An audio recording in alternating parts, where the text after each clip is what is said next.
Hello and welcome to the presentation of the Season 81 SBA Entry Draft.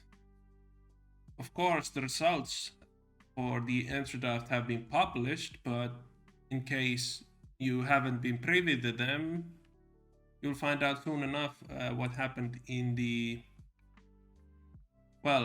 Entry Draft. I'm joined today by a special analyst. Some call him Didier Drogba. Some call him Taylor Swift's long lost sister, but more commonly known as Nepto. Hello. Thank you for the kind introduction. I know you love my singing voice. It's beautiful. I know. Yes, and Menace in the penalty box as well. What was the first vibe after the SBA draft lottery, which had the Vancouver Wolverines, who had traded away their first round selection previously, come up victorious in the draft lottery and to give away the pick for first overall? I'm pretty sure it isn't the first time that a team traded away the pick that ended up being the number one pick the year afterwards. I think I remember something like that in the recent seasons. I mean, obviously, not sure if it hurts Vancouver. Of course, you would love to have a first overall pick, but they got two great guys last season for it. Yeah, I'm not sure. I mean, it's great for Mexico. They have the first pick for, I don't know, the third straight year, and they traded out of it once or something like that. Let's see if they, well, we already know it, if they turned it into more gold. How do you feel as a member of the Wolverines to not have a number one pick alongside you as a number two pick? Well, I'm more pragmatic in the sense that we didn't miss out on the first pick. We missed out on a lottery pick that ended up being the first pick. So you can't really just think of entirely of what happened in the lottery, since with the fifth or maybe tied for the fourth lowest odds, it wasn't just given that it be a top 3 or top 2 pick anyway. And we made a lot of improvement and have strong players already. So while it would be pretty cool to add like a future superstar right here in this draft, I'm not all too bothered about it. There was also Charlotte's selection, which ended up being the second overall pick, and Miami are in hold of that one, and that also had the fourth odds. So both number 1 and 2 picks are from trades from another franchise. So in comparison to Vancouver futures, what does it mean for the similarly 29 win Aviators futures to miss out on this selection? I think this one hurts far more because Vancouver already has a couple of young guys. Maybe only need a free agent. The Aviators don't really have that, or if they have some young guys, they are not even remotely on the level potential wise that some of the Vancouver guys are. So I think this hurts them more, especially as a team that has been down in the bottom of the table for so long, and they could really need that additional boost to climb out of it. Yeah. And then our conventional check-in about the Houston Ravens and Las Vegas Jokers, who once again competed in the SBA Finals this past season. Neither of the two teams ostensibly picking here in the top 20, or actually, I mean top 19 in the end. But the Houston Ravens already with a plethora of moves this past offseason to add a lot of different sorts of players to their teams. Would you give the edge in the future race for next championships to Houston with their sort of young players and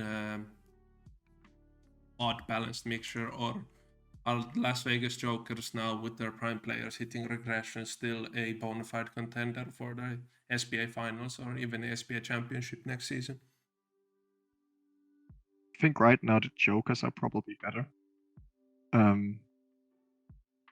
Simply because they have a team that has played together for so long. They are very good at dividing up the roles that a team has to fill on the court, and everyone playing to their full potential in that role. But thinking of those two, and especially looking at the Jokers, do you believe that the reduction in top 5 picks for the Ravens or the Jokers is part of the changing SBA landscape, where we now see those kind of teams go with their guys into regression? While if we think back 30, oh god, it's already over 30 seasons ago, when Brooklyn and Houston were notorious for trading away their guys in year 7, year 8 to get huge hauls from first round picks and young players. And instead now they are hanging on to them. Do you believe that's the cause why we are seeing no high level picks from them anymore? Well, of course, yes, because that's what happened. It's already proven that that's basically what happened so far. But also, I think it's just putting a lot of trust into your possibility and the name cachet of your franchise to eventually sign and create the next crop of super team on the fly, which is interesting because now Houston Ravens have 2 year for front court players in addition to Rodrigo, Allen, Richmond, that are like sort of thereabouts. That could be considered the future of the franchise. Not sure about Bosic and Allen Richmond as of now, because there's been so little opportunity for either of them to prove that they're like that valuable. But the idea is there. Whereas for Las Vegas, like as these 4 top players, let's see, just to be sure. Yeah, they all have contracts only this upcoming season. Like if next season 81 ends and they have 0 players on roster, you could say it's been a failure then to future-proof yourself. But of course, it's the cost of doing business as well, because you can't guarantee that the gravy train is just always gonna keep on churning.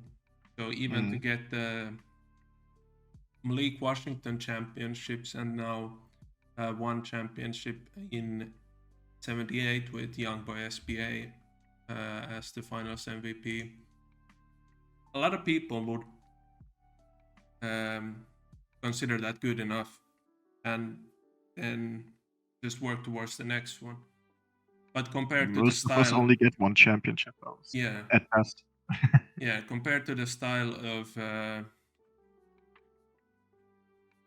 Yeah, Chill, like, I think, Chill and Sixers were yeah, like the major guys. never-ending form of talent factory that we used to have with Houston and Brooklyn, and I guess for a little while with Oklahoma City, even though that wasn't the result of the same process necessarily. Yeah, that was a different process. It was basically the old crew getting old and opening up the way for a free agency team up. Yeah. So I would say yes, it's completely like reasonable to say that it's a different form. You can't say it's necessarily the same. It's just interesting to see if there's going to be a small lull or a small void of Houston and Las Vegas after talking about it for so many seasons, that not having premier young players any longer coming through the ranks. There might be at least a couple of gap years in there. But yeah, before we continue on more about the futures, let's see what happened in the past with the SBA entry draft. With the first overall selections, well, I always forget about this screen, but here is what general manager DB considered the best available. Pretty firm. Looks almost exactly like how the draft ended up unfolding, with the exception of one of I Styles or Hernandez and like falling a bit there, but Burt Macklin also a very reasonable selection there in the top three, top two, I guess. yeah. I mean, I would be curious, DB. You can let us know when you did that list, if it was before or after the draft. Yeah, also yeah, that also gives a bit of perspective because I probably could have omitted it from this presentation because now we already know what's there. But now that we have DB's big board here on show, you can in your TP participation task make fun of him if you like. But yes, the Mexico City Ocelot selected Olympia Styles trap hags center slash power forward from the Thunder Bay Resistance. Um, this is prefacing what is going to happen next, of course, in the drafts, but there's going to be a lot of Mexico City Ocelots talk upcoming. And generally, I would say Olympia Styles is well worth the first overall selection and a decent player profile to go. But if you consider the current roster of the Mexico City Ocelots too, there's a lot of traffic too, with the new additions from this draft all playing behind star players such as Dax Biggs, Gareth Lennox Upshaw, and Caden Friedrich. What do you think about the just quickly on the styles front about the player build and the possibilities that you can reach with such high TP and such high offensive output? Yeah, I really like the build. I mean, it's the classical big build for the SBDL with high athletics, but also solid defense to go along with it. I think there's also some rebounding in there, if I see that right. So at least also has that second dimension to her game. Will be interesting to see on what she focuses first. If it will be an development of the offensive side, or if it's filling out the defense for high impact minutes with those veterans that you just mentioned, who I'm not even sure how they all arrived in Mexico. That came out of nowhere, because last year Mexico was very young and playing accordingly. Yeah. Um, Well, Caden Friedrich was traded for Chet Hologram, of course, from the Los Angeles Rush of last season. And who was the other player?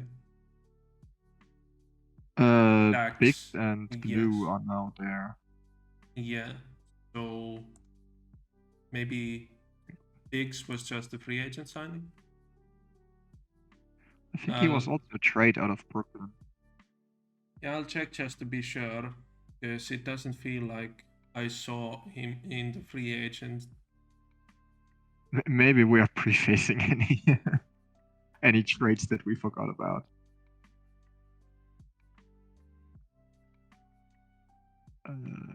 Trades. Too many. Mexico, Boston? No. It was already more than a week ago. So it was, yes. Biggs for Williams and a first rounder. Yes. And then Glue, I'm not sure where he was at last season. Miami? Yeah, and then from Miami for, I'm not spelling out that name. From Niels. Let's keep it simple. Yeah, there's a lot of confusion there, but I'm sure we can check out the teams in full after the trades and draft picks have gone through, just so we get moving along with the presentation. Yeah, Styles, like you said, has some rebounding there. If I was in this position, of course, they will have a very good idea of what they want to do in the future, but I would just lean towards all the offense right now because unless there's some sort of a miracle to come out of it, I don't think you need to fully diversify immediately, especially if you're going to be on the bench. And this is set to be the roster for next season, but who knows? Yeah. Hey, a Mullins and a Philly trade in one. Hey. That is very interesting. So the Philadelphia Prowlers are receiving the third overall selection. Miami Vice's second overall selection, currently highlighted by its absence. And yeah, Trey Mullins going to the Seattle Knights. Trey Mullins already a storied career in the SBA, but what can you tell us about Trey Mullins? We will have to look up at some point what the record is for most traded player. I'm not sure. One of the Mullins is surely approaching it by now. And also how many trades Philly has done in these last few drafts. I think Mullins is still the same player as he has been these last few seasons, because it's a very, very balanced approach he chooses to his spending. I'm not sure that's the most effective one, but he's bound to hit that mark where he's too big to fail in terms of TPE. So I guess good on Seattle for cashing in on that. Yeah. Yeah, I I'm think. not sure if it might have been better to get another young player alongside Clarkson and Lars and another pick that comes later on.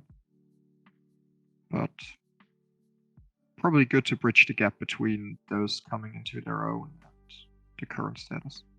Yeah, there's also a possibility of some sort of a strong arming going on behind the scenes that the premier option still on the draft board maybe wouldn't have liked to be selected by the Seattle Knights, and that sort of forced the Seattle's hand. But that's speculation. I just imagine that's also some sort of a possibility looking at the next few picks. But with the third overall selection, the Philadelphia Prowlers select Burt Macklin. Burt Macklin from the Beaumont Barons Big Snouts center player. Pretty similar in a way to Olympia Styles.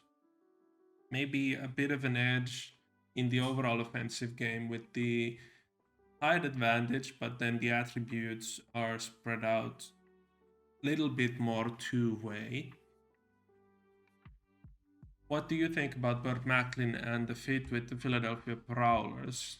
The Philadelphia Prowlers haven't been able to get a lot of things going, even though they are in vogue quite often with a lot of moves and a lot of high reputation players, but it hasn't garnered that much success lately. So a premier player like this one will be interesting, especially with Pixnut's long former history with the Philadelphia Prowlers franchise.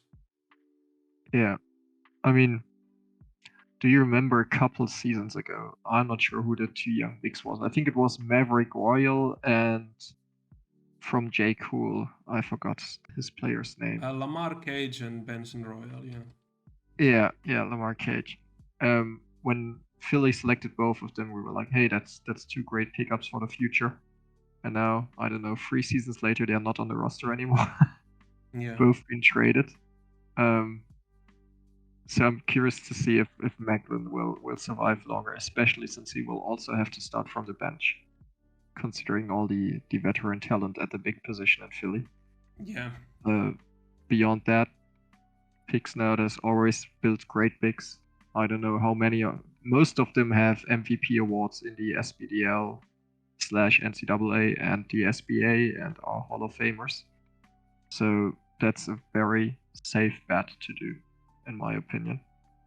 Do you believe Macklin could grow in the same trajectory as, like, say, Othello Hawkins, who also started as a sixth man for Chicago back in season 42?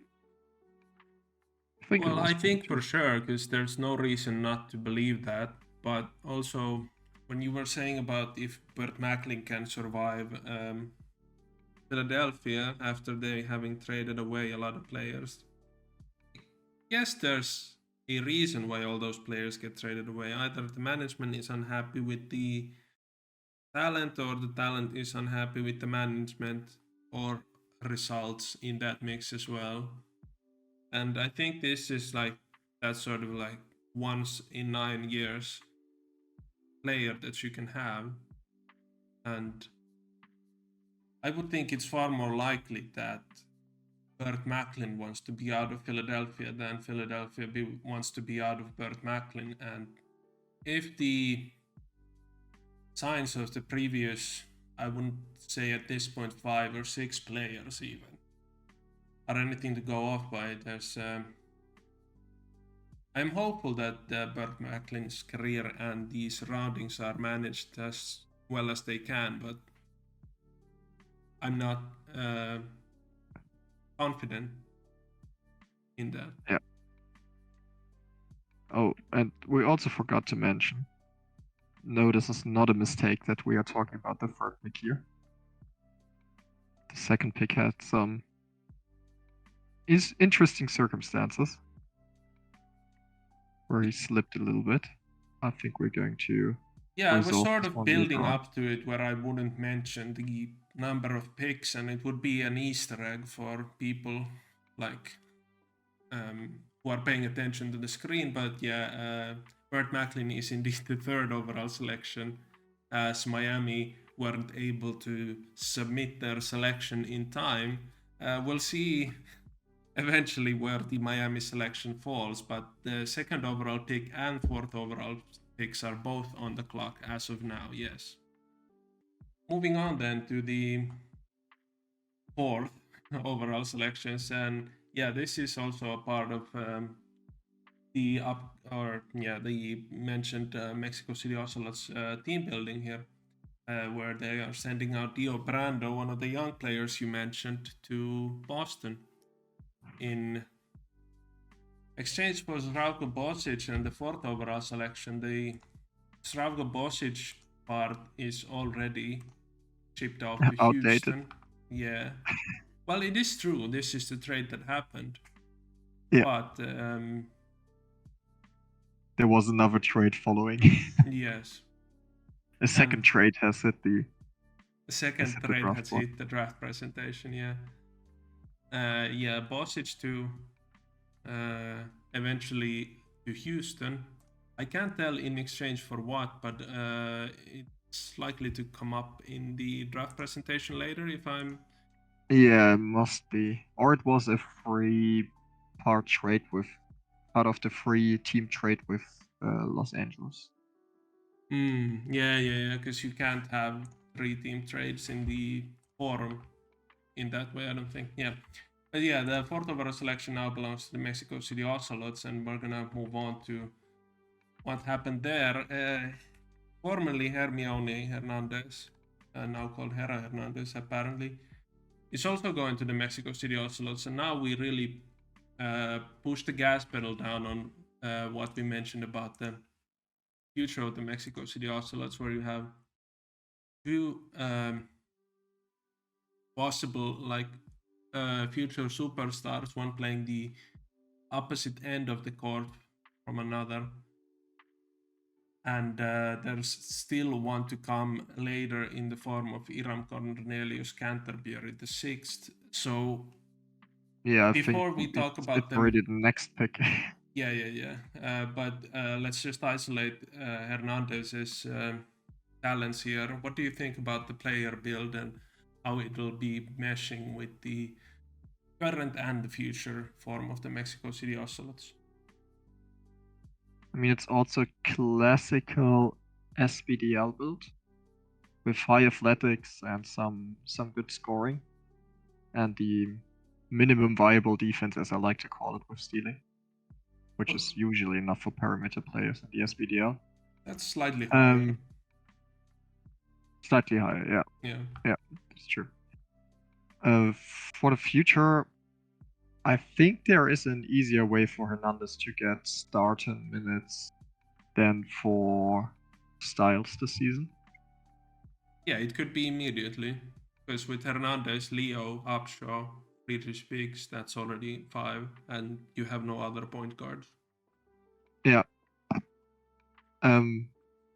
But I think the build is looking towards being a offensive focused build, so I'm curious to see if Town will stick to that and build an offensive focus point guard, or if it's going to be defense, because I also see an uncapped blocking rating in there, which could be interesting in the future. I know how you feel. I mean, how do you feel about high blocking on guards? High, speaking more than 80. I think long ago in the past we've talked about this with Kichiro Maeda and Alex Calderon. Yeah. I think. I mean, Calderon never had more than 70 or 80, right? Yeah, I think 80, but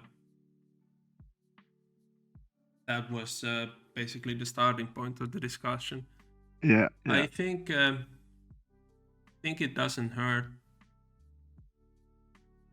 Also, what I do sometimes think is that sort of 50 TP investment is just to make sure that because it's, let's say, 0.9 blocks per game compared to 0.2 blocks per game, which is amazing in itself, because then that means instead of a block every 5 games, you get a block ultimately every 1 game.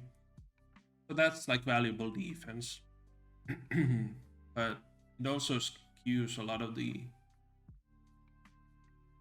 popular metrics into your favor, as you appear to be 3 times the blocker as any other guards and much similar to small forwards in your blocking talents. So there's latent value in blocking as a point guard for sure, especially if you end up at 90 plus. That would be very interesting to see. But I think it's until proven otherwise, like super successful, where you might have streaks of like 10 block games, which generally I would think is impossible. Yeah, it's impossible with the way FBB is, I believe. Yeah. I mean, that's my biggest issue always with blocking on guards. I love it. As you said, my first player went a bit on the extreme on it. But in the way FBB is structured, it's a very, very inefficient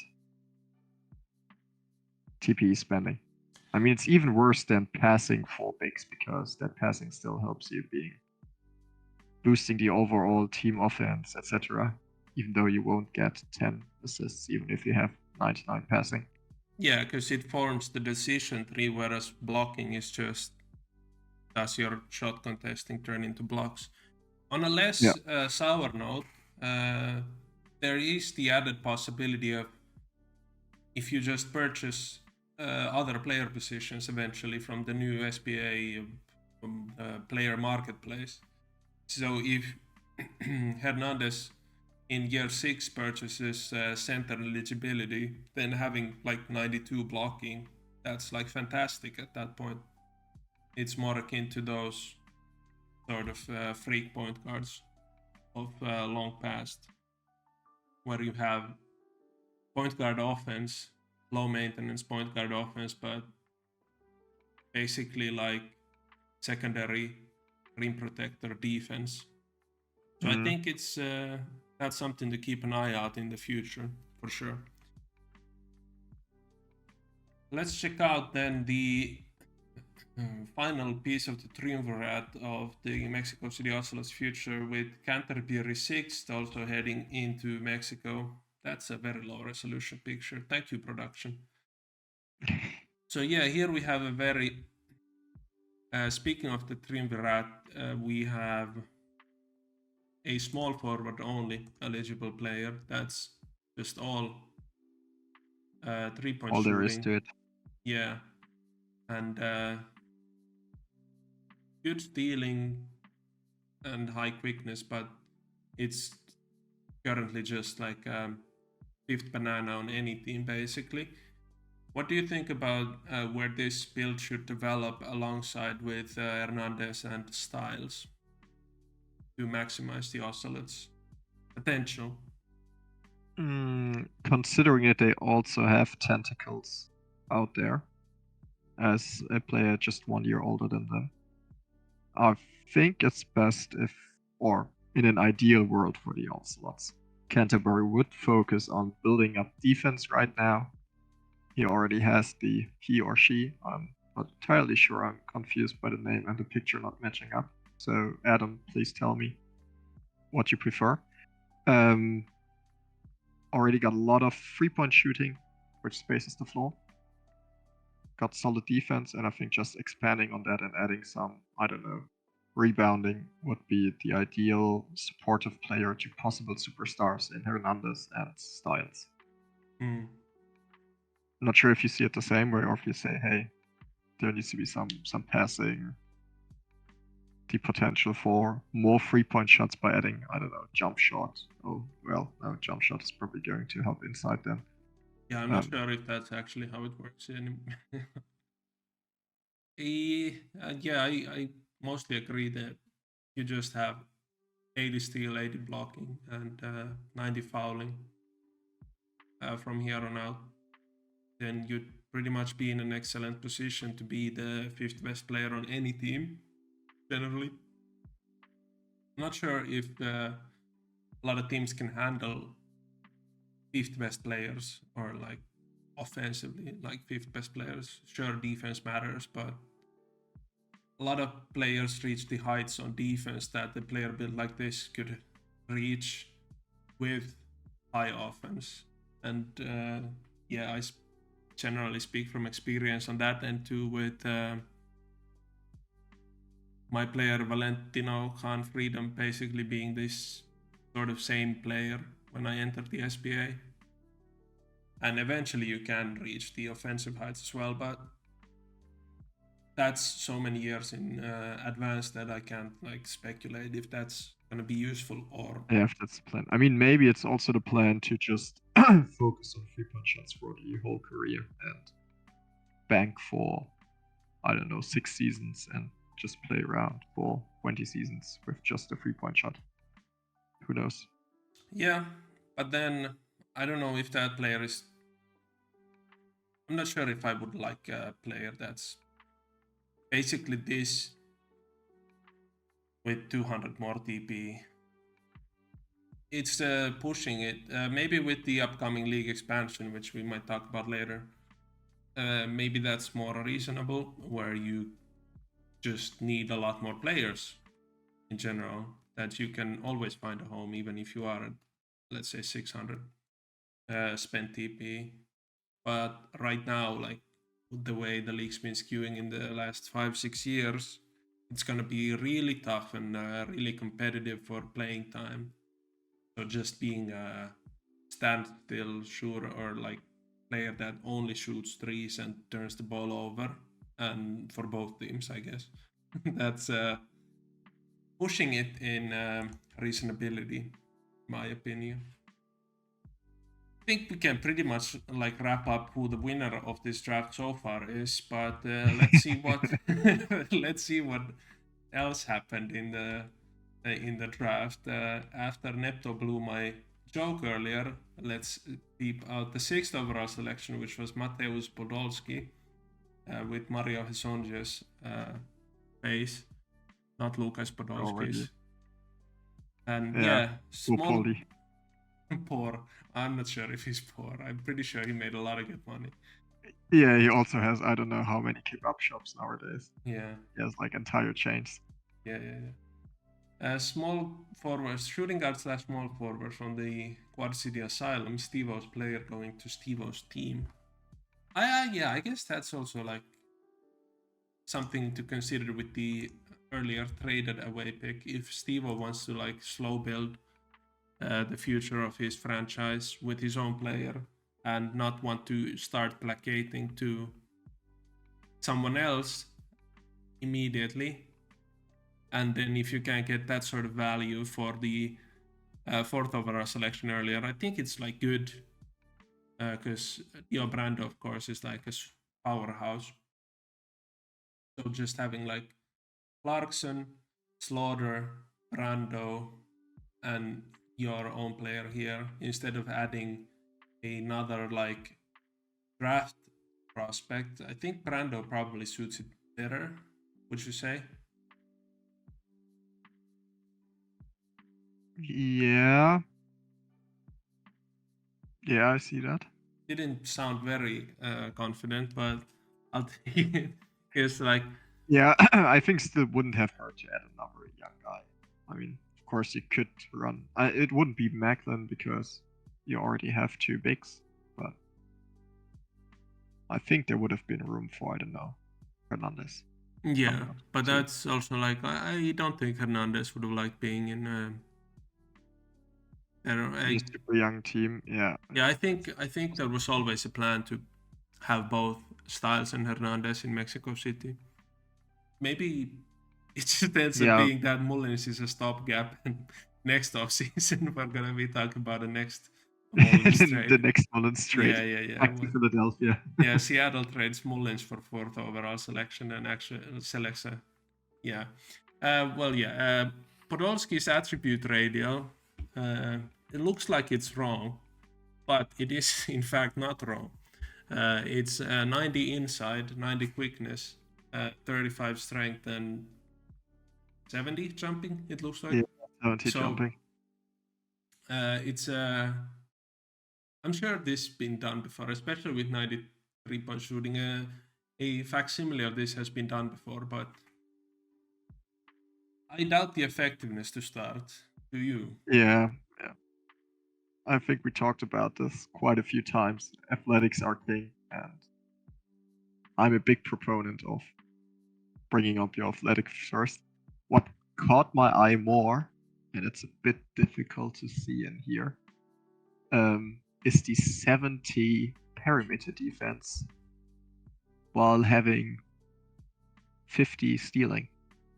About the pressing issues, that this is actually a spitting image of Lukas Podolski formed into a basketball player. It's high quickness, high long range shooting, devastating in the box, but not necessarily like the most physical, like man-to-man player with low strength and like semi-high jumping. And then it's only 70 free throws, which was never like, I don't think Lukas Podolski ever was the key penalty taker for his team before he turned like 30 years old in Arsenal or whatever. So this, we might be missing something, you know.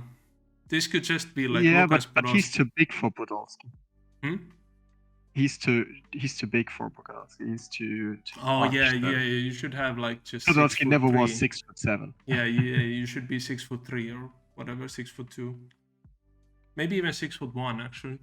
I think 6 foot is probably more rounded. He was like 180 centimeters. Yeah. Yeah. All right.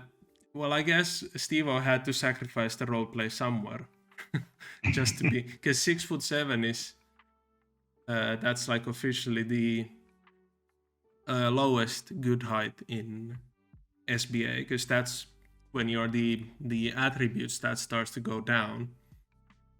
The hidden attribute system starts to go down if you're below 6'7". So by each inch, it's. I didn't know that. I thought it was with each inch it increased or lowers. It's good to know. No, I think 6'7" is the baseline, and anything under it doesn't increase if you go above 6'7", but each inch under 6'7" it decreases slightly. So it could be just like Steve-O was sacrificing a bit of the role play. I also possibly just could be inventing the role play on the spot here, but that's a very interesting angle for a player, for sure. Let's see what's behind the next door. 7th overall selection. So the Miami Vice are still having difficulties submitting their selection to the league offices, and thus the Chicago Nightmare select Hank Dagger. Hank Dagger from the Saskatchewan wideout, and Dagger is a small forward / power forward of the AJW player agency. Sort of a 3&D, very classical type of player build here. AJW, I think this is their first player in the SBA, so welcome to the big leagues, I guess. And what do you think about this sort of a player build making a return now? I think it's similar to what we discussed with Canterbury earlier.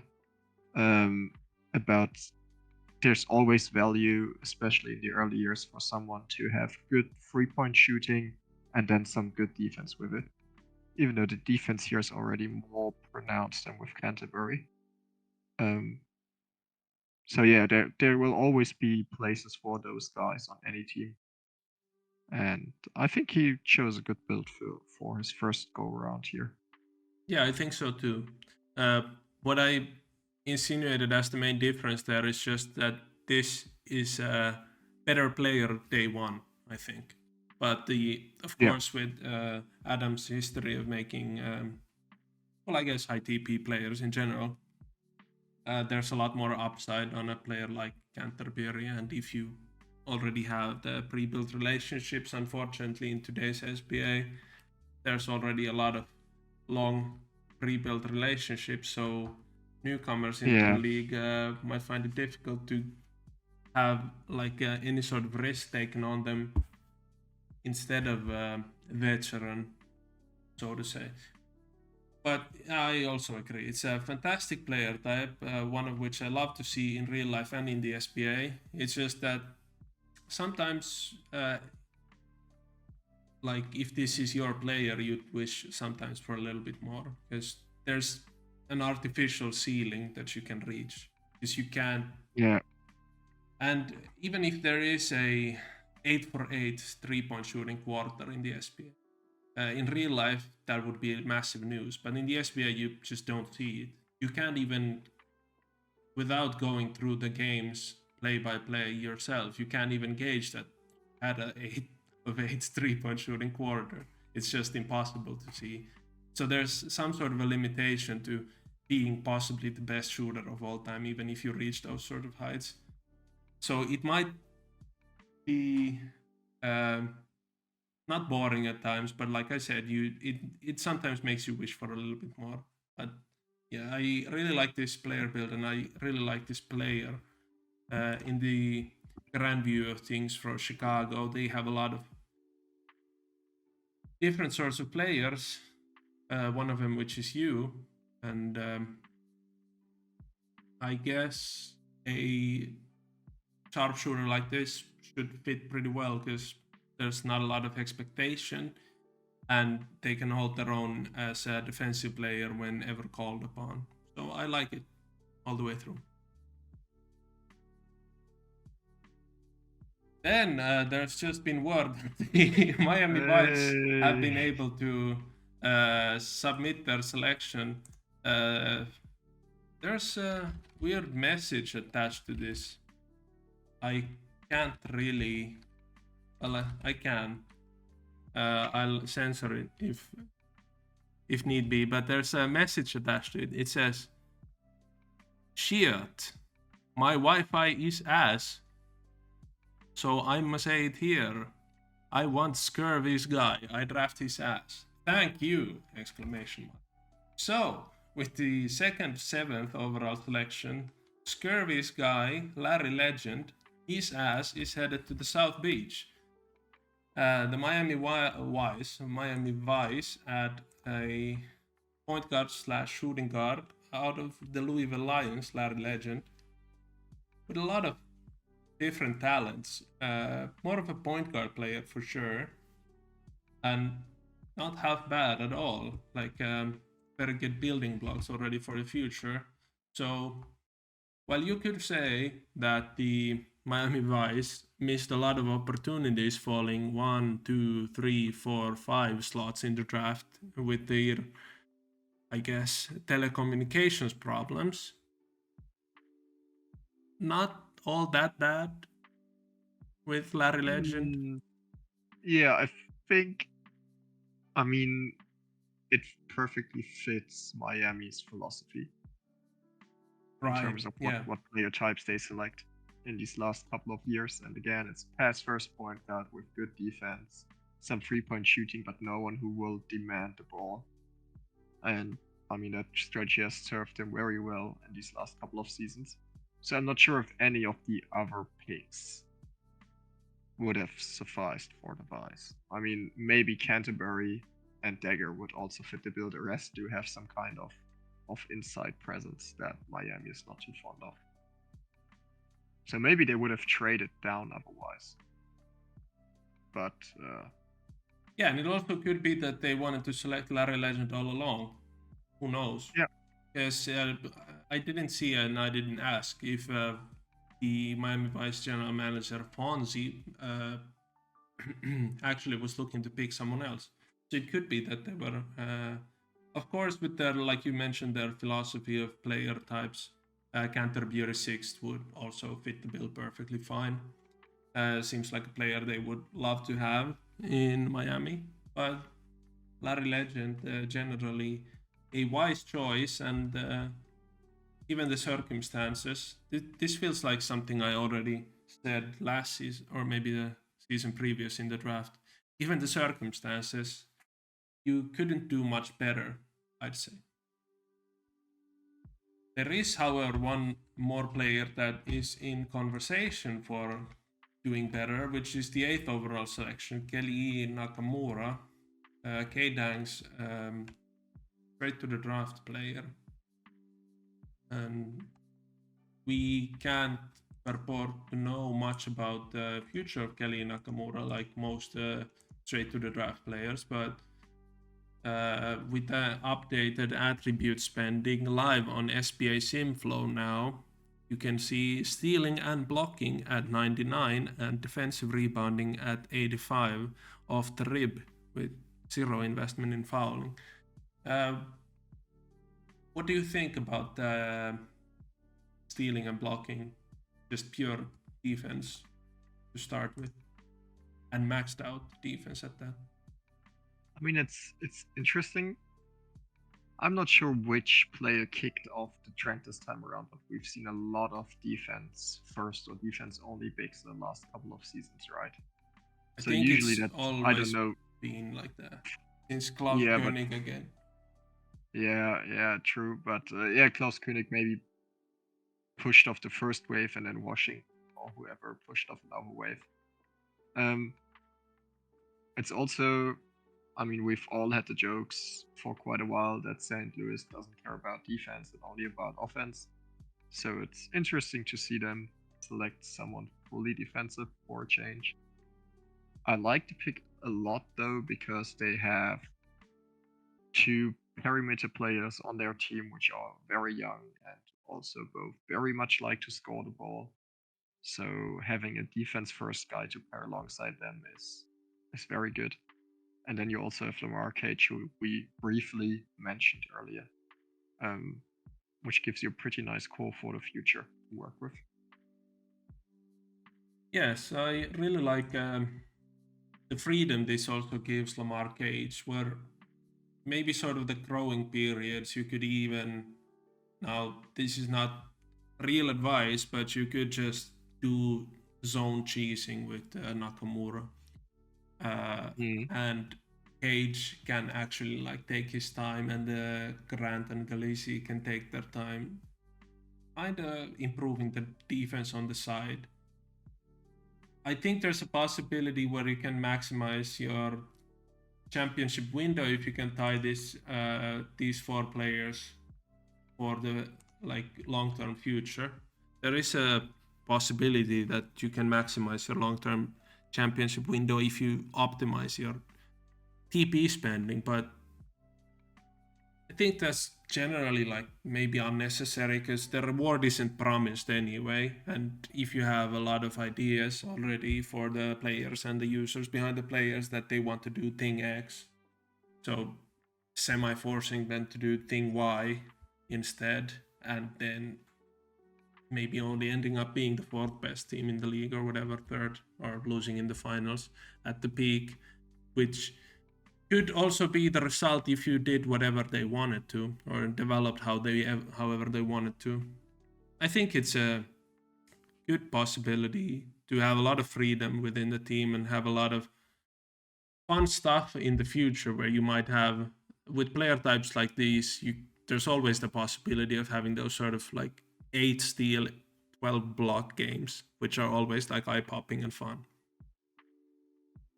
So that's an added Could be benefit. something to look forward to, even if the team is not winning necessarily. Yeah.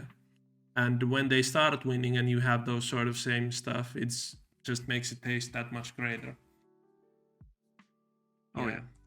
It was good that we finally had a straight to the draft player where we could see the the TP spending now on Simflow after the update had already went through. Because usually when we have a player like this, it's always the same spiel about, yeah, not sure what to do. Evans usually makes good players, but don't know if Evans wants to do something stupid. Molholt usually makes good players, but Molholt can also make stupid players. So it's very good that we had something here already. And Nakamura is already my favorite of this draft class after learning about this change in attribute.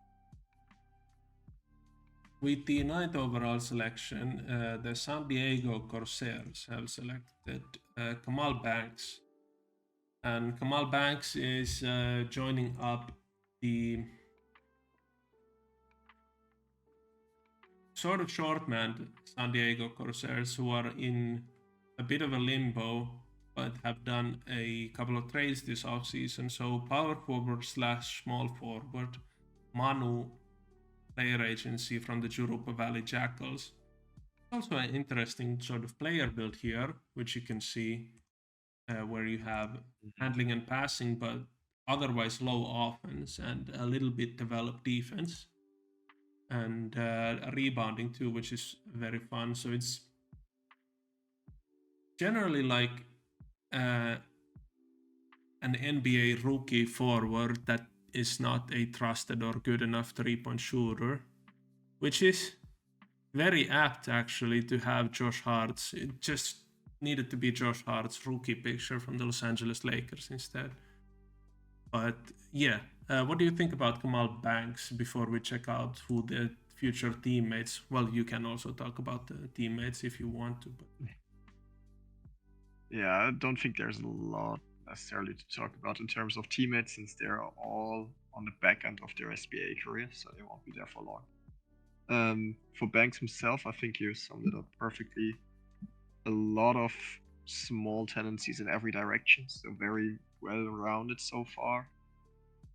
What I would wish to see from him now for the next couple of years is to select one thing and focus on getting good there, because I believe that's the best way to get an impact and to see some reward for the hard work you put in early on in your career. yeah, I tend to agree, but there's a Thierry has during his time seen a lot of different players, so he's, I guess at this point, fountain for advice if you can get a hold of him. Usually good if you also live in the Americas, so you can actually talk to him during the daytime or whenever he's free with his new hectic schedule. But yeah, he's sort of seen so many players and with veteran teammates as of now, such as the in-season traded Taylor Moon and Josh McBuckets. Both of them have a lot of experience as a general player and general manager in the SBA. So just go ask them about your goals and how you could best achieve them, and I'm sure you can get some of the best advice that there is around in the SBA. And oh, for sure, yeah, with the only 5 starters on the current roster construction for the Corsairs, could be a chance for Banks to even start the entire season, which would be very fun. And then we're already on the sort of the back end of the draft this season. Betty White selected to the Charlotte Aviators from the. it ain't Betty White. I don't think that's Betty White either. That's who's that guy's name? I forget. Yeah. center 6'5". Just making sure that that's correct. Yeah, I think it is. Seems like it is, yeah. Last season's awards. Yeah. That's what I saw also. Yeah, 6'5" center, Sam X player agency. This is a pretty good the what's it called? Player type, which makes it it's similar to the other ones, but just less developed with a little bit less TP. Of course, no carryover for Sam X to really splurge on the TPE fronts, but it's like a standard defensive or two-way center, but it's 6'5", which makes it a lot more fun and interesting. So just in general, Charlotte Aviators also in a bit of a tough situation, like we spoke about on the top there. I guess Betty White being the best they can do at this point in the draft, being in the draft. Do you? What was the question I had? Yeah, well, what do you think about Betty White and Charlotte in general now that we can expand upon them? Yeah, I think Betty White is a solid build for now. Especially like the defense, that there's some of it. There's also some good hints of athleticism, which could be expanded on soon. So, like the general idea, obviously in comparison to some of the other draftees, there is some very top-heavy talent in this draft class. So, it'll be interesting to see if White can match up to those later in the career. For the Aviators, I mean, they're still searching for their breakthrough. After I don't know how many seasons now is that the Aviators haven't been in the playoffs. I do not wish to count. 15 by now. Yeah, I do not wish to count because it makes me feel bad. Yeah. So I think they are still a bit away from it this season. They have some veteran talent, but I would rather see them play their young people they now get on the roster and keep them engaged and keep them growing, and then hopefully add some new talent to it via free agency or the next few drafts, and then I think you can build up to some playoff appearances in the future. Yeah. Charlotte Aviators also signed the undrafted free agent Nishon Banks, or Nishon. Not actually sure if I ever remember hearing that name out loud. Not a very common Finnish name. But Nishon Banks, yeah, it must be Nishon. Also a center / power forward player. And yeah, with those two rookies, like if they stick around and enjoy their time in the Charlotte Aviators organization, then at least you have some sort of a feel-good stuff for the future there. But yeah, I fully agree with you with the Charlotte Aviators. Like fast and yeah, this is not turning the tide as itself. You as a long-time Aviator, I've spent more than 10 seasons there. Back then between Freedom and Achille. Or was it Achille? Yeah, it was. Yeah, it was Achille. Yeah, well, I was there for quite a while too with Bobby back then. Yeah, I'm just this could be for later, but just the general form that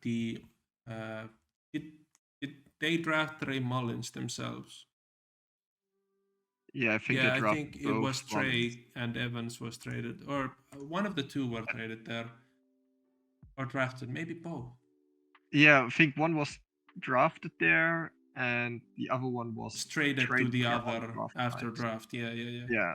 So just like Evan Mullins is still on the team, but I think just in general, since their draft, since they were drafted, there's not been a lot to show for they haven't had high draft picks. Of course, one of theirs was just dealt, and Miami held it this season. And yet there's also been that hasn't been that sort of like ray of light to give hope for the future. But yeah, I guess with if you can't take large steps, then baby steps is enough to begin with. Just keep yourself mobile, I guess. Yeah, Keep yourself moving. yeah, that's very healthy. Don't get blood clots.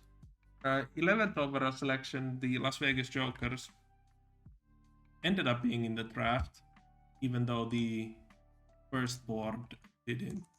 Or did it? Yeah, it did. Yeah. So the first 5 minutes I was talking about, the Las Vegas Jokers didn't actually. Wasn't actually. We're just ignoring them. Yeah. The Joker selected Jim Duncan. That's a good name. Duncan. From the Thunder Bay Resistance. So yeah, this is the first step towards the future of the Las Vegas Jokers franchise, with players aged year 8, year 9, 9, 9, and 4 with Hamilton Sharp. Jim Duncan now joins the fray, and yeah, it's going to be very large shoes to fill. I'm sure Jim Duncan won't be the only player to take on the mantle of past Jokers greats, Washington, SBA, Redding, Shaquille O'Neal, and the previous orbiting death player, which was it? It is Shaquille. You mean? Well, Flopper wasn't. Was Flopper there? No, but Flopper wasn't an OD player. It was Someone else. A different player.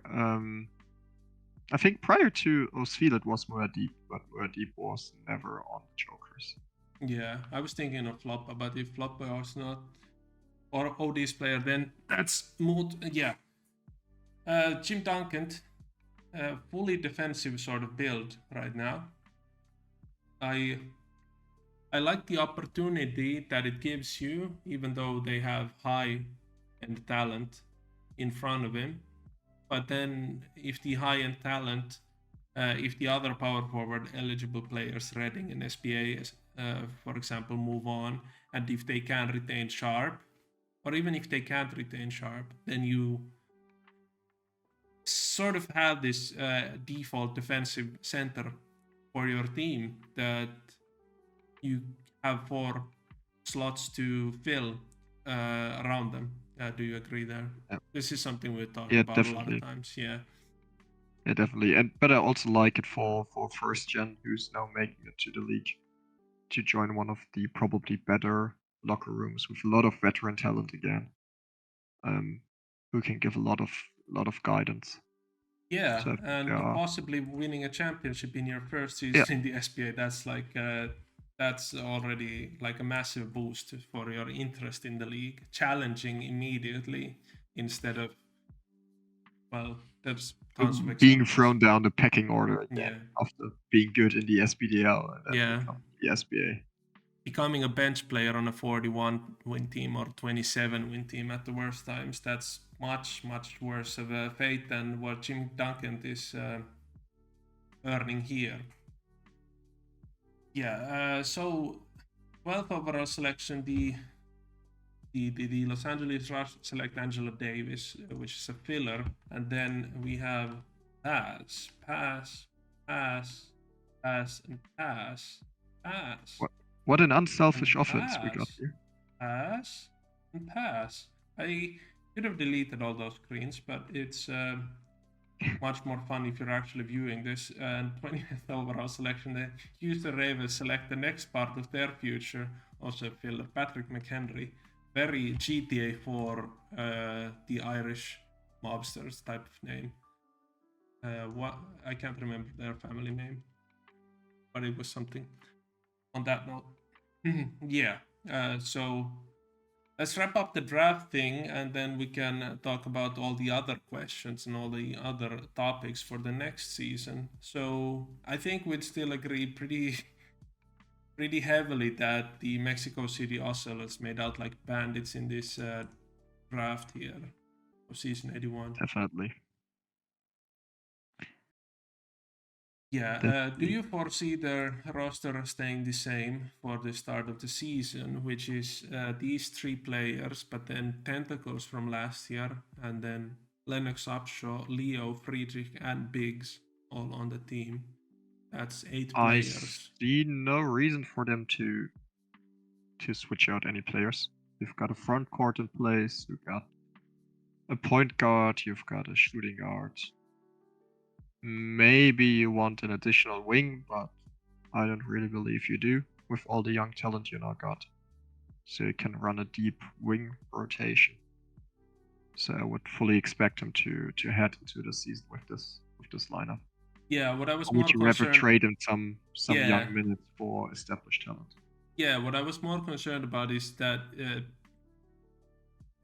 do you think this group of players is now a championship contender this upcoming season? No. No. Yeah, that's what I mean. Then why do you have the players taking minutes away from Styles and I guess Canterbury and Tentacles if you aren't like bona fide? But I guess weirder things have happened. They're a good team. They're one of the better teams, playoff team for sure, or should be with that lineup. Yeah. But contender, I don't think so. Yeah, that was more of the question I was posing. That I think if I had this group of players, I'd just try to get rid of one of the old players just to have more of a formality where you can start all the newly drafted players. But I'm sure they already have some sort of an agreement on how things are gonna go, because this seems like a very constructed thing with the trade for the 4th overall selection, and I guess possibly getting lucky with Miami not picking, that sort of thing. It seems like a very choreographed sort of draft. So I guess it's very a big conspiracy theory. well, not conspiracy, but I mean like having a plan in place, and also getting to execute that first highest priority plan. That's what I mean. Yeah, we should do SBA conspiracies. Well, that's a never-ending podcast, actually. So no. Yeah, and Burt Macklin to Philadelphia. I just think it's not going to last unless there's massive changes in how Philadelphia operates. There's a lot of instability in Philadelphia all the time, and Burt Macklin is like already like the 5th best player in recent Philadelphia Prowlers history at this point. Like, I think it's not 1-to-1 to Jaden Jabarkapa, of course, but it's like already close to it.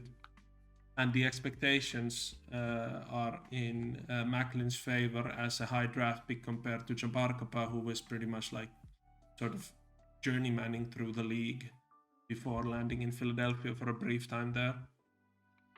And actually had to play off the bench for some, I don't know, maybe it was just the first teams of the season, that sort of trickery, but whatever. Yeah. Other players you'd like to highlight still, or should we move on to whatever the rest of the... Yeah, I think one of the questions, maybe you answer first this time around. Who do you think has the most Hall of Fame potential here? Oh, right. Yeah. And yeah, if we're going to transition this program now to general sort of podcast talk about the next season and the state of the SBA, we should, of course, present the question that who's the most likely future Hall of Famer in this draft class. And I have a very interesting selection in mind. I'm just gonna make sure that I have the idea correct. I think I do, but let's see here. I'm very curious what you're coming up with right now. Yeah, so my selection is Hermione Hernandez. There's a high possibility that you could dominate the positional awards, and if not the other awards, well, that's less likely from just point guard position, but the positional award slate, there's a chance to dominate that for multiple years on end.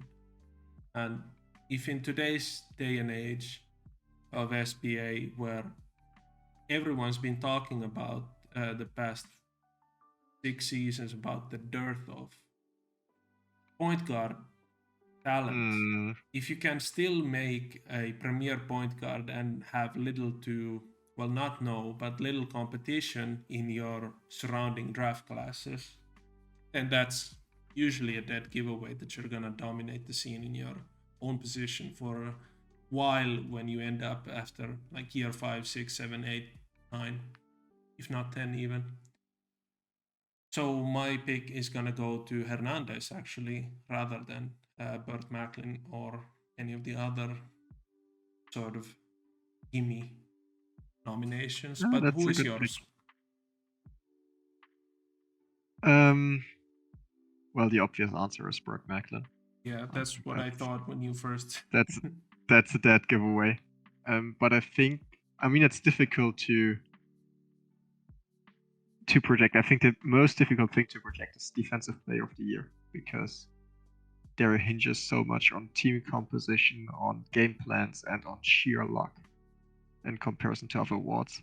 But I could also see Nakamura becoming the first Hall of Famer with a lot of defensive numbers that you might be able to cobble up at St. Louis from early on. And so that could be the case to get a couple Defensive Player of the Years over the career. Yeah, I just think in that sort of race, it's not so so empty the rest of the field, because last year you had Kazumasa Ito drafted, who profiles to be a player like that, and then you also have Frankie Valentine and DJ Obalambo as the previous draft class, where they're also like already like super high-end defensive players. So it's usually just the luck of the draw when it comes to the who performs best and whose game plan gets the most out of it, and who gets lucky with the fouls over the course of the season, that sort of thing. But I think there's a lot more competition in the surrounding draft classes for Nakamura as a defensive player of the, or any of the other like players drafted as a defensive player of the year prospect. But for sure, that's also a very reasonable option. Then for the latter half, maybe not the half, but the post draft show, I asked for a couple of questions in the SBA Discord. Some of them we've already answered, and some of them were pretty easy ones, but I'll go and read through some of them now that we have this chance here. So stick around if you want more motivation or inspiration for your draft. What's this called? TP task. So there's a question that I used to ask, but it turned into the Hall of Fame question. What player is best positioned to win Rookie of the Year? And this is an interesting one, because normally I would think it's Burt Macklin, but with all the repudiations I had earlier about the Prowlers instability and still having Chabarkapa, Eitos, Zorro on the roster, it's maybe not that easy. No. I think my gut feeling right now would be Nakamura or Podolski. If we're talking about a pure volume case when Podolski adds some stealing, then I could see Podolski. Otherwise, for defense, which also is a very strong indicator of Rookie of the Year in the past, I could see Nakamura. Yeah, there's also a chance where Podolski doesn't play because it's the GM's own player and they have 5 players above him in the pecking order. So there's also a chance that it's not Podolski, so it could be like Larry Legend, but then also for Larry they have 5 players ahead of him in the pecking order. So this is possibly the most difficult season to try and predict this. I guess Nakamura is the first guess, and then Hernandez with all the analysis we made about their starting lineup would be the second option. Yeah. I just don't know how Hernandez's like current game translates to being a first year and like the fifth starter on a high end team. Yeah, and also with a lot of veteran talent who will take shots and Yeah. a lot of on the bench. So that I don't think there will be the full minutes. So probably it's then Nakamura. Yeah. Who would you rate as the winner and loser? Well, the winner we talked about extensively, but the loser, it's difficult to say because a lot of teams weren't able to pick in the draft, and the teams that picked, I can't say any of them were like straight losers because they didn't do anything stupid, like trading all SBA player for, I don't know, 10th overall pick or whatever. So it's difficult to say. Maybe, I guess, like with all we talked about, Las Vegas is one of the losers, and Charlotte, where they weren't able to, or didn't hold on to their selection and ended up picking only 10th in a draft class that's like stacked at the top. So I guess Charlotte is a good pick for a loser. What do you think?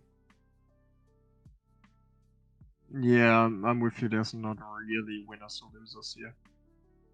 I mean, winners there are, losers not really. I think everyone made reasonable selections for their team and the position they were in. So There's I mean, also, yeah, you could do it. There's some theoretical where Charlotte should have held on to their pick, or the Wolverines should have held on to their pick. oh yeah, that too. But that's a couple seasons ago, so I'm not sure we can call them the real losers of the draft night here. Yeah, yeah. If you trade picks when these players are created or even haven't been created, then it's like quite difficult to forecast the future 2 seasons from now. So I wouldn't say that's necessarily a loser. So yeah. There's also a question I once had.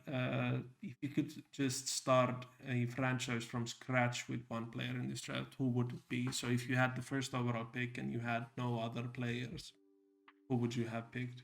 I think I can guess your answer, but I'll still ask the question. I'm going to give the same answers all night long, I believe. Yeah, I mean, Pixnout is a bona fide player producer, especially also in this archetype. You can't go on with Burke Macklin. However, going with Styles or Hernandez is also an equally valid answer, in my opinion. Yeah, Mario Hesonja Podolski is also very interesting, but it doesn't really stack up, especially with the sort of odd player build that we talked about. Doesn't really stack up to the other talent picked ahead of Podolski. Where does the draft class lean as far as roles in the SBA? Presuming this means roles as in ROLE. Yeah, we talked about it extensively. That's pretty much all we ever talked about when the players are selected. Projecting their role with the current player build and possibly in the future with their teammates. Lean, I think they lean to be two-way stars with the addition of Nakamura and Canterbury 6, who are defensive specialists for now. At the prime eras of each of these players, what do you think well, this is a brain aneurysm question. What do you think the top 10 will reside? I'm not entirely sure what the question is getting at. Yeah, me neither. So, like, top 10 players at their prime, in which order will they end up being? Well, I'm gonna guess it's like just the franchise from scratch player, but expanded to the top 10. So it's like Macklin, Styles, Hernandez, Nakamura, Podolski, Legend, Canterbury 6, Dagger, Banks, and White. if I'm understanding the question correctly. But if I'm not, then let me know. You can write your opportunity TP task on this very, very essence. How many will make it to the Hall of Fame? 3? Yeah, I mean, it's looking into the crystal ball. I could see up to 4, but that depends a lot on how their careers shake out, how the competition looks. I think it's Macklin plus 1 for sure, and then like I mean, even Macklin, I'm not sure. One pick player recently, last 20 seasons, one of them I think missed the Hall of Fame. So I wouldn't call it a surefire. Things can go wrong. You can end up, I don't know, having some funnel big in front of you at center who is just getting so much more volume and therefore better numbers that you cannot win an award over him or enough awards over him to make the Hall of Fame. Yeah, but if the answer to who is the most likely to make the Hall of Fame is Macklin, Yeah, then yeah.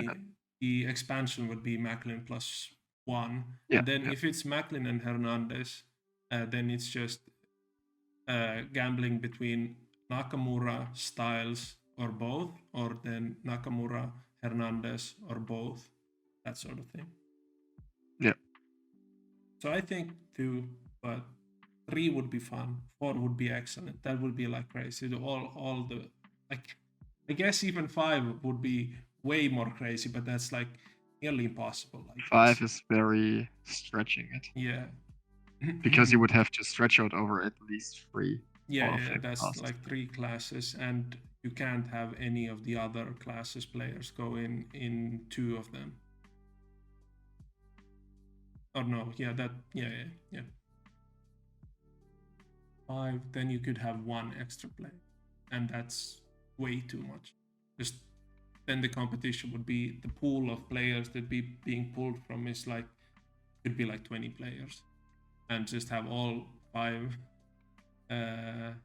of the 6 selections be from this draft class is very crazy. Which of these bigs will most differentiate themselves using the marketplace? Well, that's pretty impossible to tell, because there's not been that much evidence of the marketplace being in full use yet, as you may know, Nepto, which your height changes.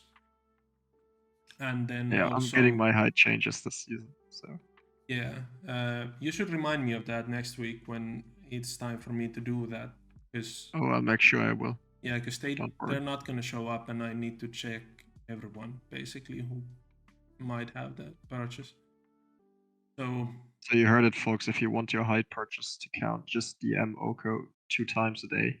No, message your general manager, because I have it mandated that all the general managers would tell me about the purchases, but I'm not sure if anyone still has. Yeah, I think it's impossible to tell how people are going to use the marketplace as of now, and the question is only which of these bigs. Yeah, and with the removal of the TP packages, it's gonna make it like I can't forecast that, unfortunately. Yeah, we can't really forecast. It's so dependent on the player type.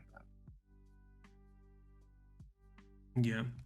Then there's a couple of interesting things I wanted to look into, because the Miami Vice in the playoffs had you saw them beating the Rampage quite easily, which was like sort of surprising.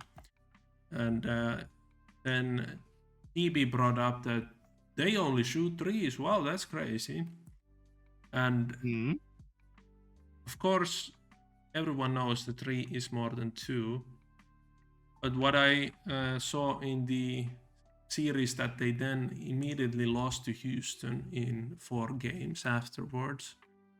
In the first game, Miami had 2 free throws, missed 1. In the second game, they had 4 free throws, missed 1.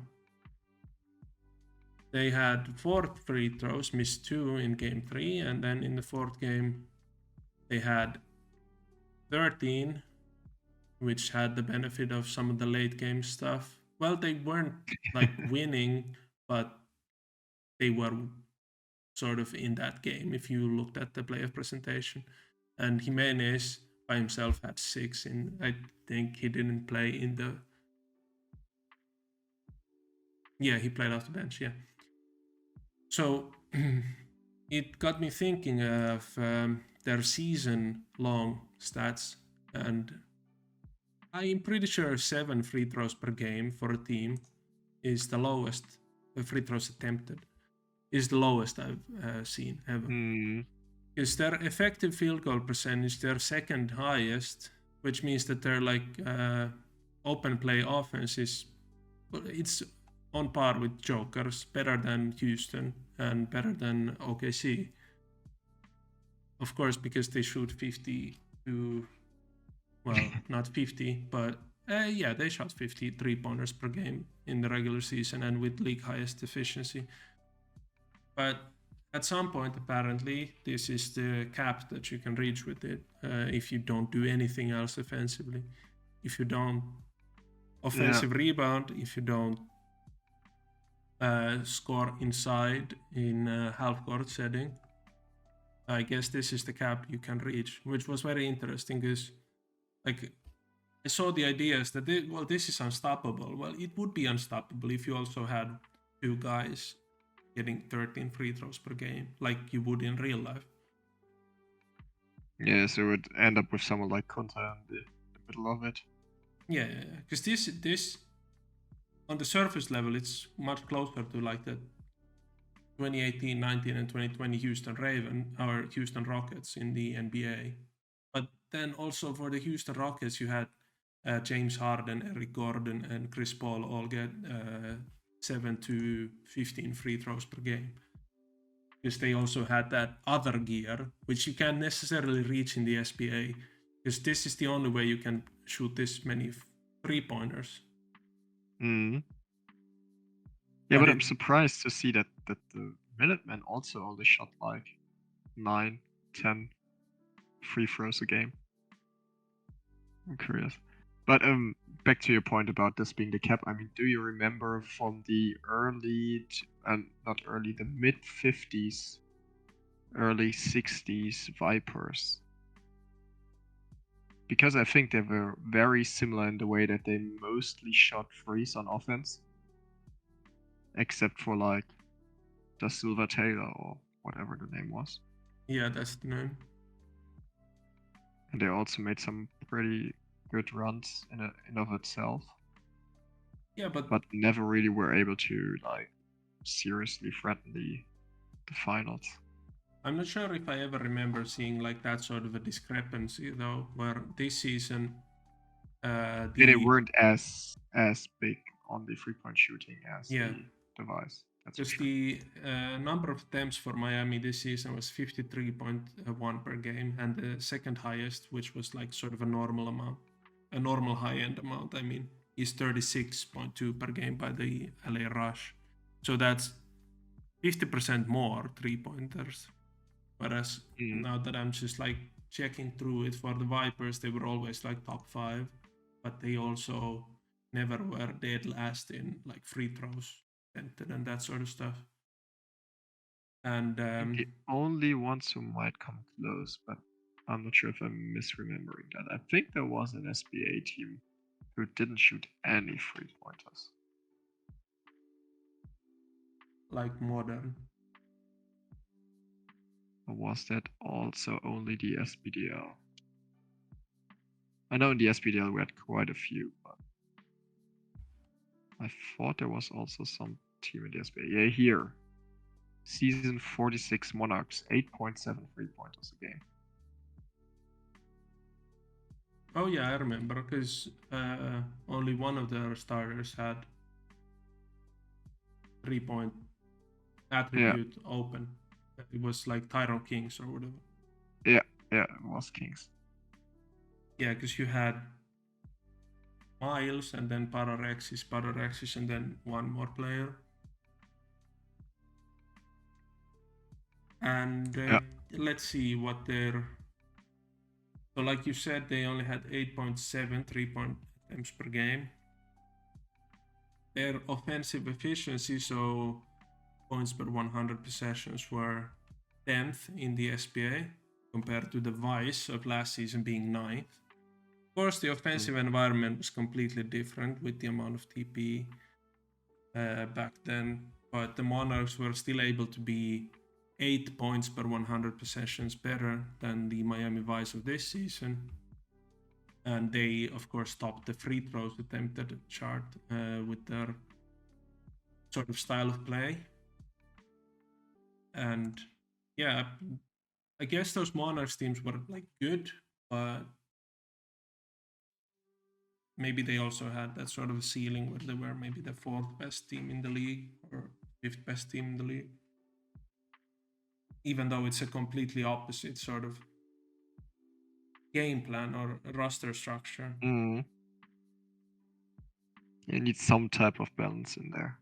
Yeah, and I think like just from understanding like real life basketball, it's possibly impossible to replicate any sort of like real world because the player attributes are completely off from comparison to real life, and then player decisions and how the game was modeled, like the engine is like originally from like I don't know 2005. I'm not sure if it was upgraded past college basketball 2004. It was just different players the developer tried to make Kevin Durant in a 2004 atmosphere, and then better yet tried to make Kevin Durant in a 2024 atmosphere. It's like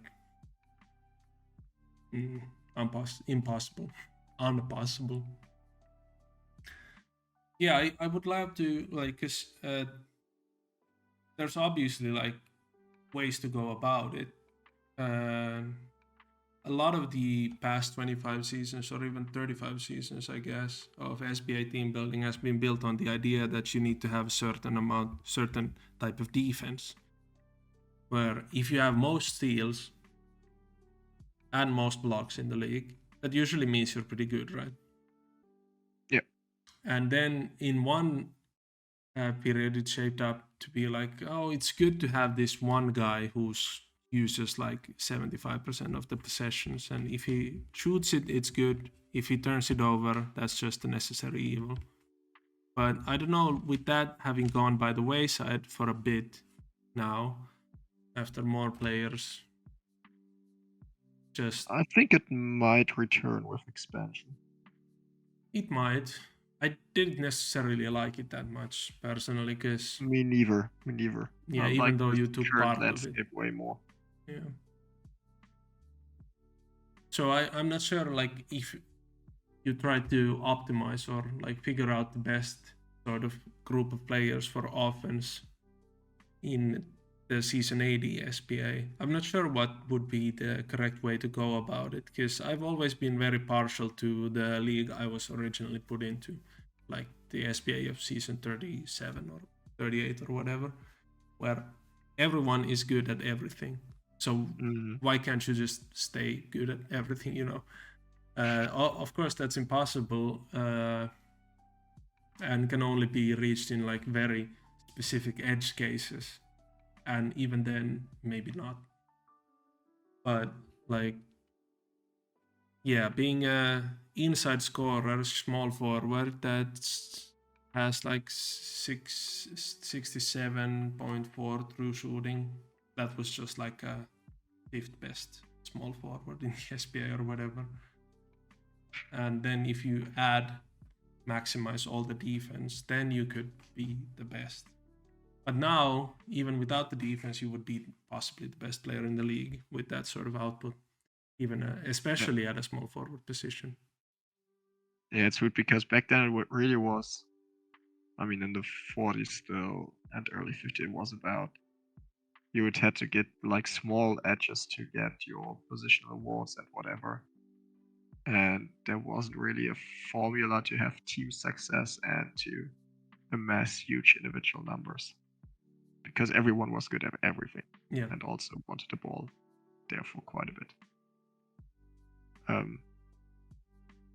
Yeah, it took a long time to come up with the idea of like sacrificing basically your, because at first it was like, well, if it takes you a year to have your player reach their prime, a year of doing point tasks and that sort of thing. Remember when we did point tasks? And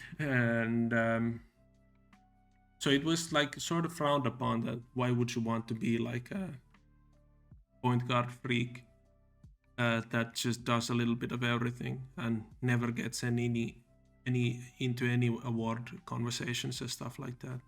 But then I guess over the years, after like whatever it was, seeing like 11 Houston finals in a row and 26 Houston or Bullets finals in a row. I guess Houston Bullets or Nightmare finals in a row to be exact, because there was that one Chicago versus Miami.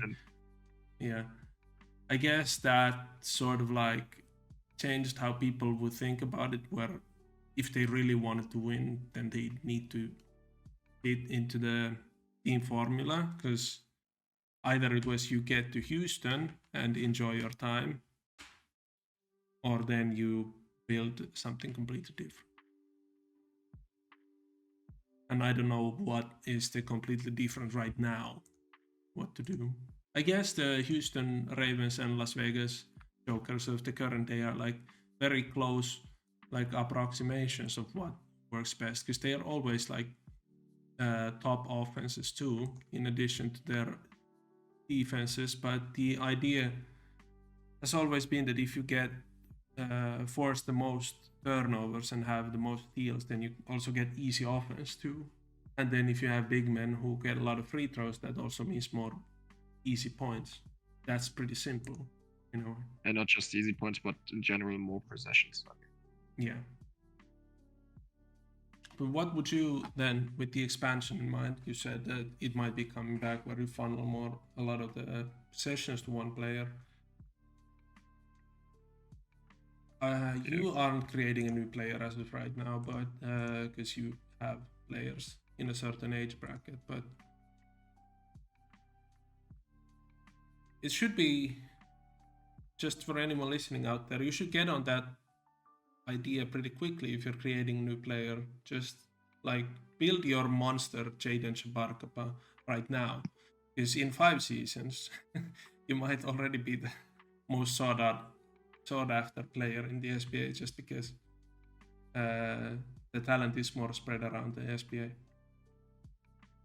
Yeah, it would be interesting to see if we truly revert to the funnel team landscape. I really hope not. I didn't really like it. But with expansion coming around, and I have to be honest, not many teams being fully using their cap already, and still being not super duper deep at most.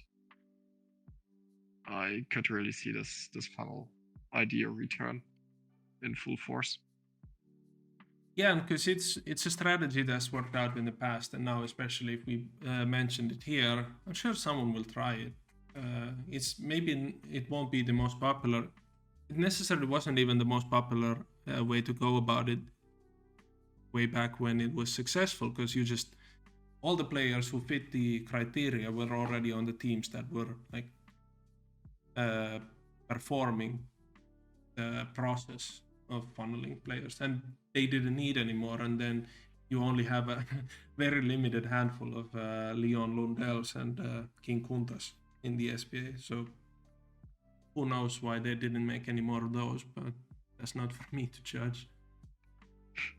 Yeah, and then before we go, there's a lot of announcement lately in the SBA. Most of them, or above all, the most important one is celebrating the 80th anniversary of SBA this season, where there's a 80 uncapped TP task of choosing one of the SBA's 80 seasons that is still open. There's like, I guess, half, or at this point way more than half of the seasons have been selected. But if all the seasons get picked, then you can do double up on a season where you write a full text-based recap on what happened in that season, and including any big storylines, transaction, lasting effects, key moments,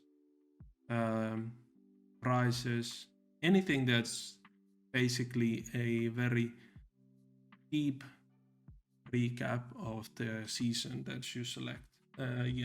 Did you take part in this, Nepto? Yeah, I don't think I will have the time for two.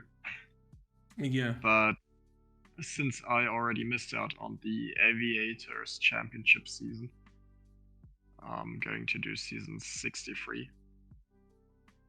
So Alright. the first OKC Championship season. Going to be a lot of fun diving back in there. How about you? Have you volunteered for one of those? Yeah, I also selected just one because I have just one player that I want to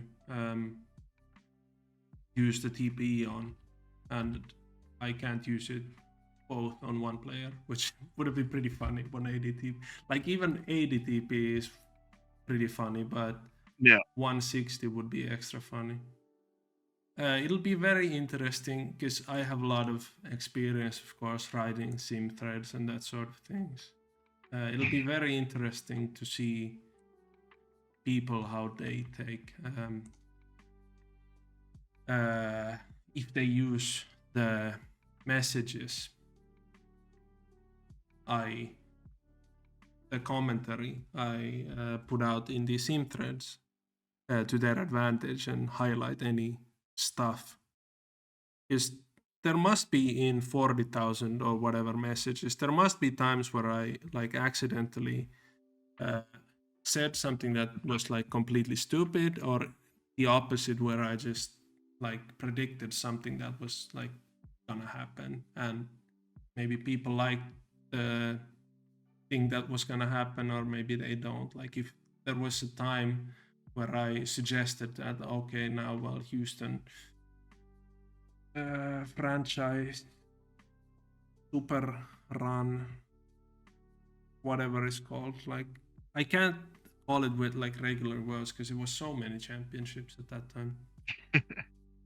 But like if I suggested or hinted towards something like, well, this run of dominance continues, and it's like, well, you don't know the half of it. It says here you wrote this in April 2020 and now it's June 2024 and it's still pretty much ongoing, that sort of thing. But yeah, it'll be very interesting because if I was just a player on those teams, I'd think of it pretty much differently, especially because in the grand scheme of things, I haven't had a lot of players that were in the finals in the end, which is pretty. Huh? You didn't? Feels like you did. Yeah, well, I mean, Hakelwood was in the finals, even won. Yeah. Freedom was in the finals. Bikili was in the finals and won a championship. Well, I mean, rather, there's not a lot of seasons where I was in the finals. Because if it's for 6 players or whatever it is, yeah, maybe 4 seasons for 6 players. I'm not like my players are not going to be like a large part of the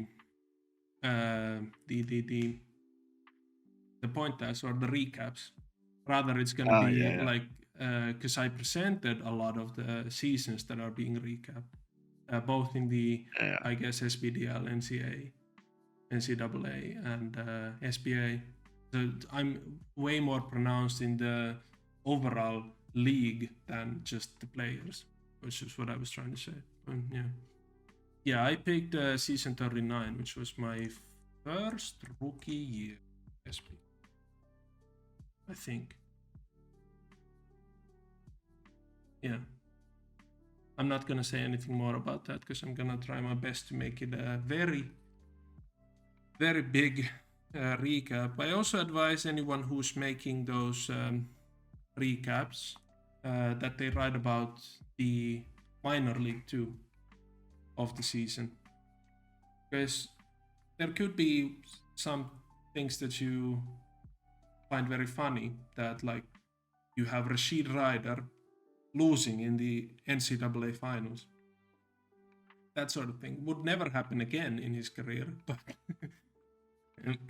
Yeah, poor guy had to lose the NCAA finals. yeah, and I'm not win even sure if he 5 did lose. championships. I'm not even sure if he did lose, to be fair. But no, it says here they won both the seasons. Yeah, because they were the first teams in a while to repeat Louisville in 40 and 39. So Rashid Ryder didn't even lose in the NCAA.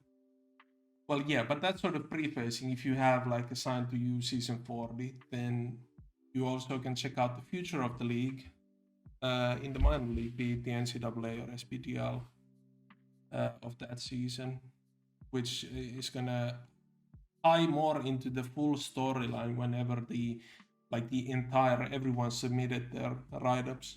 It's gonna be much better to read about both leagues and the players of the future, players of the past, and how their like careers sort of shape up between the two leagues.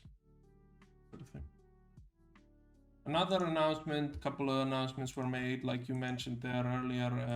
The league is going to undergo a bit of expansion. There's going to be 2 more teams into the SBA, headed by general managers Mulholt and Benson.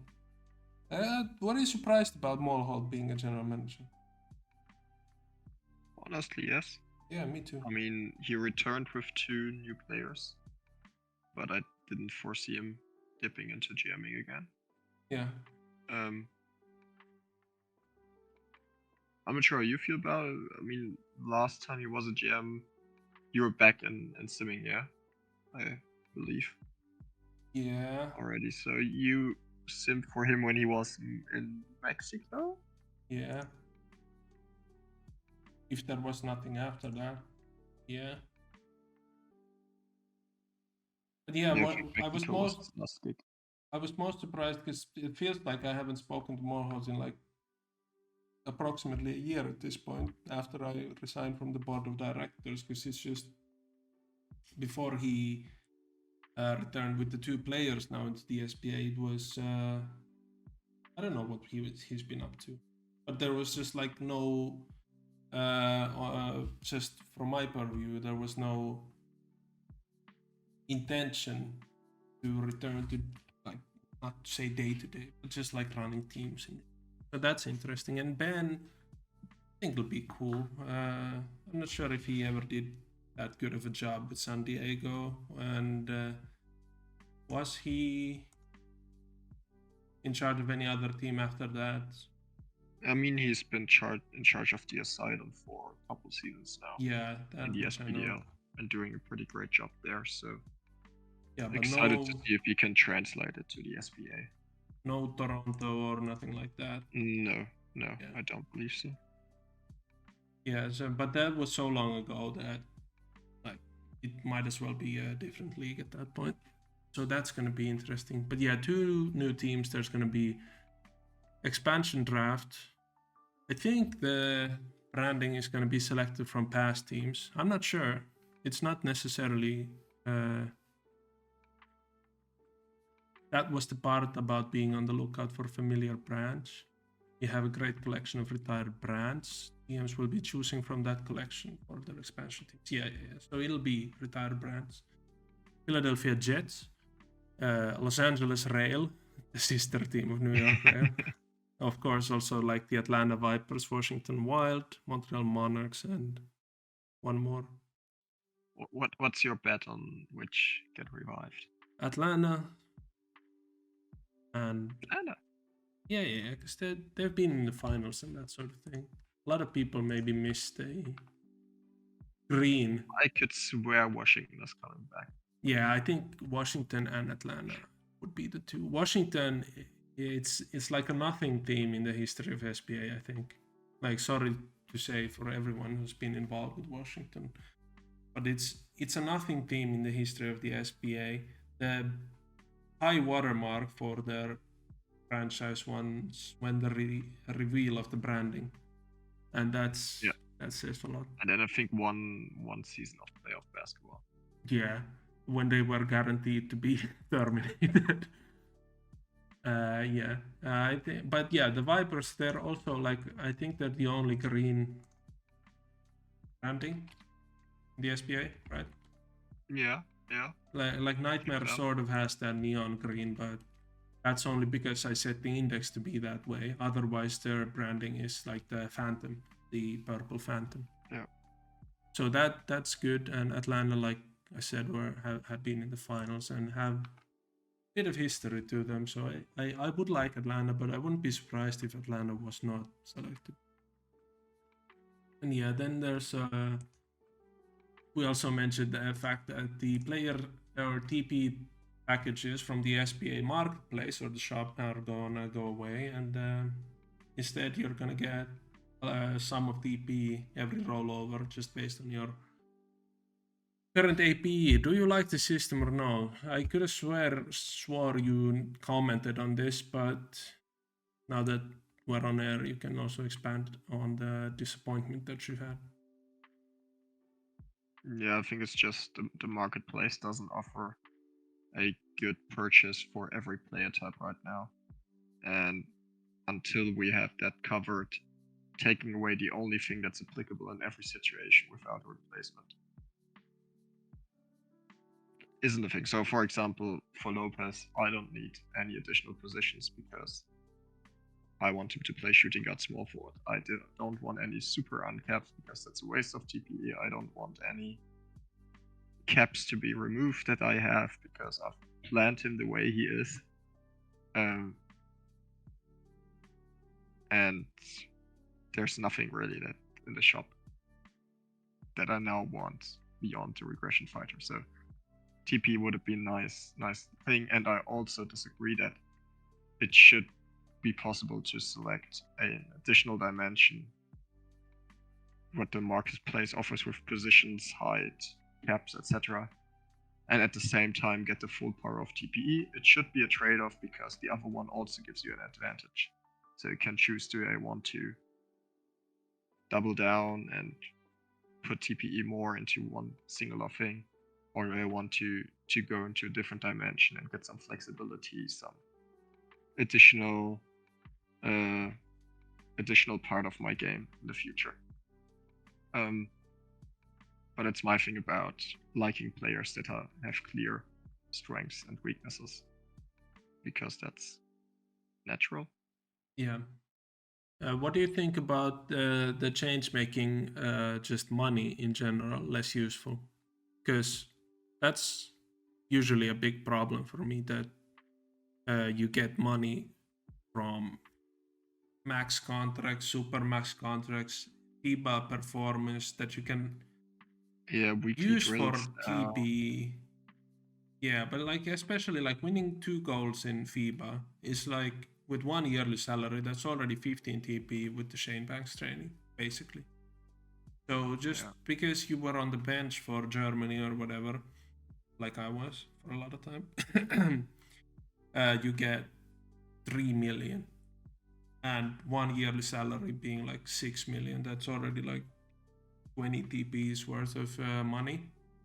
And now that that's going away, I think it's gonna make, in general, like people less interested in like competing for money, competing for max contracts, demanding max contracts, that sort of thing. So do you think it maybe opens things up more for like player transactions where you have less max contracts, super max contracts? Maybe people start caring about FIBA results less, which wouldn't be surprising. I don't think so. In the end, it's still money. People look for it. I mean, it's not like the max contracts were that big of a swing nowadays. It's been diluted down by reducing the amount of TPE you can purchase with every purchase, the amount.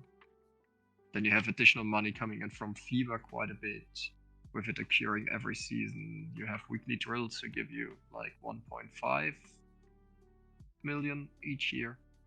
So I don't think it's going to change anything in regards of people don't wanting max contracts.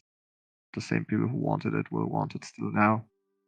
and people like winning, so they will also flock to the same FIBA teams. In my personal opinion, not sure if you have a different opinion on it. Yeah, well, for my personal opinion, I immediately don't care about getting the max contract anymore. But that's just because I also don't usually play into regression, so I don't care about regression fighter. One thing that's interesting is purchasing like 70 cap removal, just so you can like completely turn around your like player's game. Where for my player, Meyer Rahat, is 70 passing. So if I just remove that cap and then I suddenly have 90 passing for year 8 or whatever, it's going to make the player completely different in a way. But that's still only a possibility. It's not something that I'm dead set on, that is a given. It's just more of a option. And yeah, I guess it makes people or gives people more options to select from rather than just buying TP. But if people don't select from any of the options, if they don't care for any of the options, then it's a bad decision to take the TP off the start. But yeah, I think that's about it then. We can always return to this later and do another one of these sometime if there's something extra. And I'm sure in addition to the draft programs, whenever I saw there was also already one season recap that had come out, but I wasn't able to read it because it came out during this show right here. So whenever those start coming up and when they are fully completed, then I think we could check them out over a podcast with some people, maybe more people than just two of us. Yeah, maybe some like old players Yeah. sitting down, old heads talking about the good old times. Yeah. All right. Well, thank you everyone for watching, and we'll return again next time. And from Didier Drogba, and from whoever would be I didn't come up with anything for myself, but yeah, from both of us here, Nepto and I. Thank you, Nepto. Thank you, Ergo. Speak to you next time. Yes. See ya.